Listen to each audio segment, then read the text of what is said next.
வாராகியை வழிபடுவதால் அகஸ்தியர் நாடியில் என்ன பலன்கள் உண்டுன்னு சொல்லியிருக்கார். காட்டு பன்றியின் முகம் ஏன் வாராகி கொடுத்துருக்காங்க அப்படின்னு கேட்டால், ஜென்ரலாக இவங்க வந்து ஒரு காவல் தெய்வம் அப்படின்ற ஒரு நிலைப்பாட்டெலாம் இருந்திருக்கு. வாராகி வந்து விஷ்ணுவோட ஒரு அவதாரம், பெண் அவதாரம். திரிபுர சுந்தரி அல்லது ஸ்ரீவித்யா அப்படின்னு எடுத்துக்கலாம். ஒரு பெண் தெய்வம் இருக்காங்க. அந்த பெண் தெய்வத்திற்கு இவங்க வந்து முக்கியமான தளபதி இவங்க தான். எருமை நெய் அதில் வந்து பண்ண கருப்பு உளுந்து வடை, தோல் எடுக்காத உளுந்து வடை வைக்கலாம். தஞ்சாவூர் பெரிய கோயிலில் தான் உலகத்திலேயே உண்மையான வாராகி அங்கே தான் இருக்கு. சோழிங்கநல்லூரில் வாராகி இருக்காங்க, அதுவும் பவர்ஃபுல் வாராகி.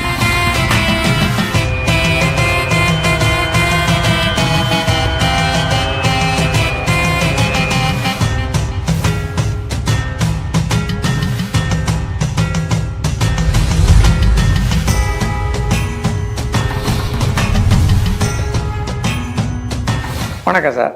அடுத்த கேள்வி, சப்த கன்னியர்களில் வாராகியும் ஒரு பெண் தெய்வம். வாராகிக்கு சப்த கன்னியர்களில் என்ன முக்கியத்துவம் இருக்கு? வாராகியை வழிபடுவதால் அகஸ்தியர் நாடியில் என்ன பலன்கள் உண்டுன்னு சொல்லியிருக்கார். இது ஒரு ரொம்ப சிறப்பான கேள்வி. ரொம்ப ரேராக தான் கேட்குறாங்க இந்த கேள்வியை.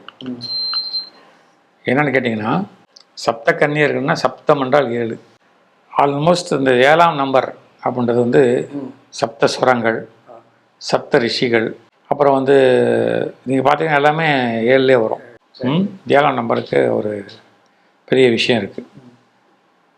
அது அவுட்டா அதில் அந்த 7ல் வாராகி அம்மா இங்கே என்ன பண்ணுறாங்க, ஜென்ரலாக இவங்க வந்து ஒரு காவல் தெய்வம் அப்படின்ற ஒரு நிலைப்பாட்டெலாம் இருந்திருக்கு. வாராகி வந்து நான் படித்த வரைக்கும் விஷ்ணுவோட ஒரு அவதாரம், பெண் அவதாரம். காட்டு பன்றியின் முகம் கொண்டவங்க, ஒரு பெண் உடல் கொண்டவங்க. இவங்க வந்து ரொம்ப பவர்ஃபுல் காட். அதாவது ஒரு கடவுளுக்கு இவங்க தளபதி மாதிரி இருக்காங்க. ஸோ திரிபுர சுந்தரி அல்லது ஸ்ரீவித்யா அப்படின்னு எடுத்துக்கலாம். ஒரு பெண் தெய்வம் இருக்காங்க. அந்த பெண் தெய்வத்திற்கு இவங்க வந்து முக்கியமான தளபதி இவங்க தான். இப்போ என்ன சொல்கிறாங்கன்னு கேட்டிங்கன்னா, ஒரு தளபதி இப்போது ஒரு தெய்வத்துக்கிட்ட வேண்டதை விட ஒரு தளபதி கிட்ட நம்ம வேண்டோம்னா, தளபதி போய் சொன்னால் தெய்வம் கேட்பாங்க. இப்போது ப்ராக்டிக்கல் எக்ஸ்பாண்டிஜ் சொல்கிறேன். ஒரு பிரதம மந்திரி இருக்கார் ஒரு நாட்டில், அவர் நம்மளால் பார்க்க முடியல, அவர் ஓட்டுநர் இருக்கார், அவர்கிட்ட சொல்கிறோம் ஃப்ரெண்டு பண்ணி, ஐயா கொஞ்சம் நம்ம மேட்ரை கொஞ்சம் முடிச்சு கொடு, என் பையனுக்கு ஒரு அட்மிஷன் வாங்கி கொடு, ஒரு வேலை வாங்கி கொடு, நியாயமான கோரிக்கையை வச்சுக்கலாம். அப்போ வண்டி ஓட்டும்போது நைஸாக சொல்லுவார் அவர், சார் இது மாதிரி நம்மளுக்கு வேண்டிப்பட்ட ஒரு கணபதி ராஜ்குமார் 2 பேர் இருக்கிறாங்க, அவர் ஏதோ ஒரு நல்லது பண்ணி கொடுங்களா ஐயா. நான் என்ன பண்ணலான்னு கேட்டால் அது மாதிரி தான். ஸோ அப்போது வாராகி எப்படி ஃப்ரெண்டு பண்ணுறது, இதுதான் இப்போ அடுத்த கேள்வி. வாராகியை ஃப்ரெண்டு பண்ணுறது ரொம்ப ஈஸி, ரொம்ப ஈஸி. எங்கள் எல்லா கோயிலும் சப்த கன்னியர் இருப்பாங்க. என்ன சப்த கன்னியருக்கு போய் அபிஷேகம் பண்ணணும். வாராகிக்கு பிடிச்சதெல்லாம் வந்து பூமிக்கு கீழே கிடைக்கிற சப்ஜெக்ட் தான். கிழங்குகள் எல்லாம், இந்த கிழங்கெல்லாம் வச்சு இது பண்ணலாம். எருமை நெய் அதில் வந்து பண்ண கருப்பு உளுந்து வடை, தோல் எடுக்காத உளுந்து வடை வைக்கலாம். வீட்டில் அவங்கள கும்பிடலாம், ஒன்றும் தப்பு கிடையாது. வாராகியோட மூல மந்திரம் இது, ஓம் ஐம் க்ளௌம் நமோ பகவதே வார்த்தாளி வார்த்தாளி வாராகி வாராகின்னு ஒரு மந்திரம் இருக்குது. அது இருக்குது, யூடியூப்லலாம் இருக்குது. இந்த மந்திரத்தை டெய்லி ஒரு இரவில் சொன்னால் ரொம்ப நல்லது. இந்த அந்த காட்டு பன்றியின் முகம் ஏன் வாராகி கொடுத்துருக்காங்க அப்படின்னு கேட்டால், நம்மளை செய்த பாவங்களை தோண்டி வெளியே எடுத்துருவாங்க அப்படின்றது ஒரு ஐதீகம். எனிமிகளை அழிச்சிருவாங்க, ஏன்னா தளபதி இல்லை. எனிமின்றதே முக்கியமான விஷயம். நீங்கள் எடுத்துக்கணும் என்ன கேட்டிங்கன்னா, எல்லாருமே என்கிட்ட பேசும்போது எனிமின்பாங்க. எனிமின்றது எங்கேயுமே வெளியே இல்லை, நம்ம மனசில் தான் இருக்காங்க. மனசுக்குள்ள தான் இருக்காது.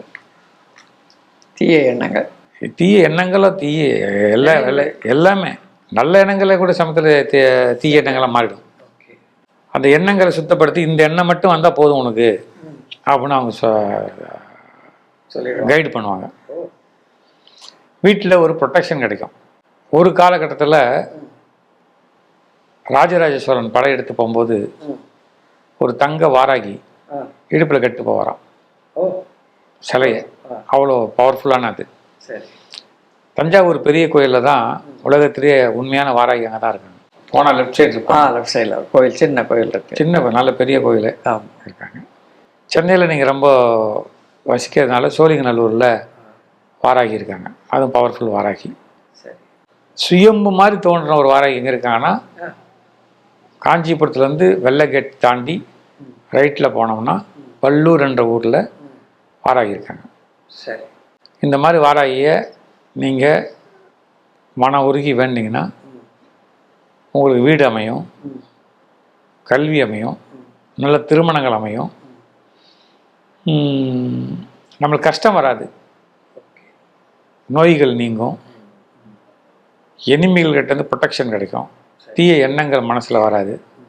இதுதான் வாராகியை பற்றி ஒரு சிம்பிளாக சொல்கிற விஷயம். ஜீவநாடியில் அடிக்கடி வாராகிகளில் கும்பிடணுன்னு வருது. எப்படி கும்பிடணுன்னு வருது. ஒருத்தருக்கு பரிகாரம் ஒரு மாதிரி வரும். அது அவங்க பார்த்து அவங்களுக்கு அவங்களுடைய இதுக்கு தகுந்த மாதிரி அது பண்ணிக்கலாம். அது மட்டும் வாராகியோட ஜென்ரல் இதுதான். இது மூலமந்திரத்தையும் இரவு நேரத்தில் சொல்கிறீங்க. தளபதியெல்லாம் இரவு நேரத்தில் முழிச்சிருப்பாங்க. இரவு நேரம் அப்படின்னா சாயங்காலம் 6 மணிக்கு மேலேயா? 9 மணி 8 மணி 9 மணிக்கா? சரி.